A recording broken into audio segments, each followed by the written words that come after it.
안녕하세요. 우리가 너무나도 당연하게 알고 있는 역사적 사실 하나, 바로 콜럼버스가 아메리카를 최초로 발견했다는 거잖아요. 근데 과연 그게 정말 사실일까요? 오늘 바로 그 이야기에 한번 의문을 던져보려고 합니다. 자, 그럼 이 도발적인 질문의 답을 찾아서 우리 함께 아주 먼 과거로 시간 여행을 한번 떠나볼까요? 우리가 지금부터 살펴볼 이야기는요, 콜럼버스의 그 유명한 항해보다 정말 까마득히 먼 수천 년 전의 기록에서부터 시작해서요, 그의 항해 직전까지 이어지는 아주 흥미진진한 주장들을 다뤄볼 겁니다. 자, 그럼 우리의 조사는 가장 오래된 이야기, 거의 신화에 가까운 이야기부터 시작해야겠죠? 바로 고대 이집트 사제들이 남긴 기록 속에 등장하는 전설의 대륙, 아틀란티스 이야기입니다. 이게 고대 그리스의 현자였던 솔론을 통해서 전해진 이야기인데요. 이 기록을 보면 대서양에 우리가 아는 아시아랑 리비아를 합친 것보다 더 큰 어마어마한 미지의 땅이 있었다고 묘사하고 있어요. 당시 사람들한테는 지중해 너머에 정말 상상도 못할 세계였던 거죠. 근데 이게 단순히 그냥 어떤 땅이 있었다 정도의 이야기가 아니에요. 이 전설에 따르면요, 그 거대한 섬에는 아주 강력하고 놀라운 문명이 있었고 심지어 유럽과 아프리카까지 공격적으로 뻗어 나왔다는 겁니다. 그러니까 엄청나게 발전된 문명에 대한 이야기였던 거죠. 하지만 결국 이 아틀란티스는 하룻밤 사이에 바다 깊숙이 가라앉아서 흔적도 없이 사라져버렸다고 해요. 그리고 서쪽 너머에 있던 그 거대한 대륙에 대한 기억도 그렇게 전설 속으로 잊혀진 신화가 되어버린 겁니다. 자, 그럼 이제 신화의 영역에서 벗어나서 콜럼버스 이전에 아메리카를 발견했다는 주장 중에 아마 가장 유명한 이야기로 넘어가 보죠. 맞습니다. 바로 바이킹. 그들이 빈란드라고 불렀던 미지의 땅에 도착했다는 이야기입니다. 아마 많은 분들이 들어보셨을 거예요. 서기 1000년쯤에 레이프 에이릭송 같은 바이킹 탐험가들이 그린란드를 떠나서 서쪽의 새로운 땅에 도착했다는 바로 그 이야기요. 그런데 여기서 정말 재미있는 지점이 나와요. 우리가 지금 보고 있는 이 19세기 자료에서는요, 이 바이킹 이야기에 대해서 아주 회의적인 시각을 제시합니다. 우리가 아는 것과는 좀 다른데요.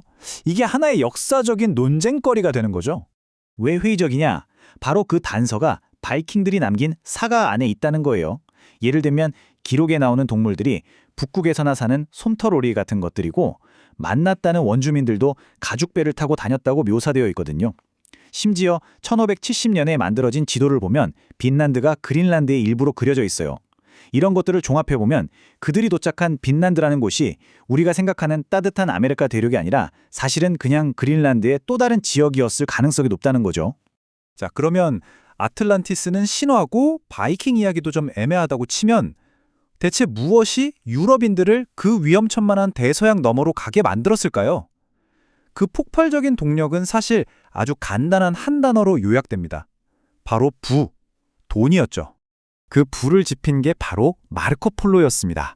그가 쓴 동방견문록에서 묘사한 동방, 즉 카타이는요, 그야말로 황금과 보석, 향신료가 넘쳐나는 꿈의 땅이었어요. 이 이야기가 유럽 전역에 퍼지면서 어떻게든 동방으로 가는 직항로를 찾아야 한다는 열망이 활활 타오르기 시작한 겁니다. 그럼 바로 이때 항해 기술에 혁신이 일어납니다. 아스트롤라베라는 건데요. 이걸 사용하면 망망대해에서도 별이나 태양을 보고 자기 위치, 즉 위도를 파악할 수 있었어요. 이게 있으니까 이제 해안선만 따라다니는 게 아니라 하늘의 별을 믿고 미지의 바다로 과감하게 나아갈 수 있는 자신감이 생긴 거죠. 이 경쟁에서 가장 먼저 앞서 나간 건 포르투갈이었어요. 1415년부터 시작해서요, 수십 년에 걸쳐서 정말 끈질기게 아프리카 해안을 따라 남쪽으로 또 남쪽으로 내려갔습니다. 절대 통과 못한다던 보자도르 굿을 넘고 시에라리온을 지나서 마침내 1487년에 아프리카 남쪽 끝 희망봉을 발견하기까지, 와, 이건 정말 엄청난 시간과 노력이 들어간 대장정이었죠.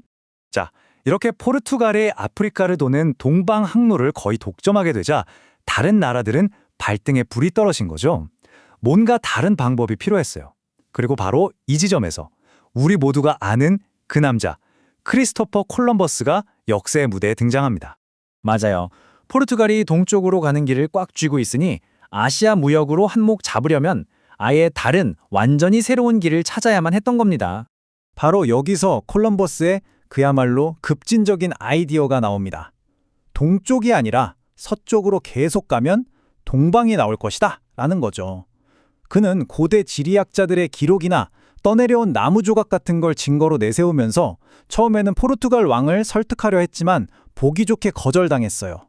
하지만 포기하지 않고 포르투갈의 라이벌이었던 스페인으로 건너가서 이사벨라 여왕을 끈질기게 설득했고 마침내 후원을 받아내는데 성공합니다.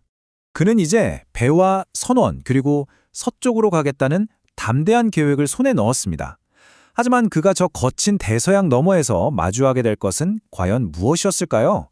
결국 콜럼버스의 항해는 그냥 위대한 발견이라는 한마디로 끝낼 수 있는 게 아닙니다. 수세기 동안 이어진 신화와 논쟁, 그리고 불을 향한 유럽의 뜨거운 욕망이 만들어낸 미지의 세계를 향한 거대한 상업적 도박이었던 거죠.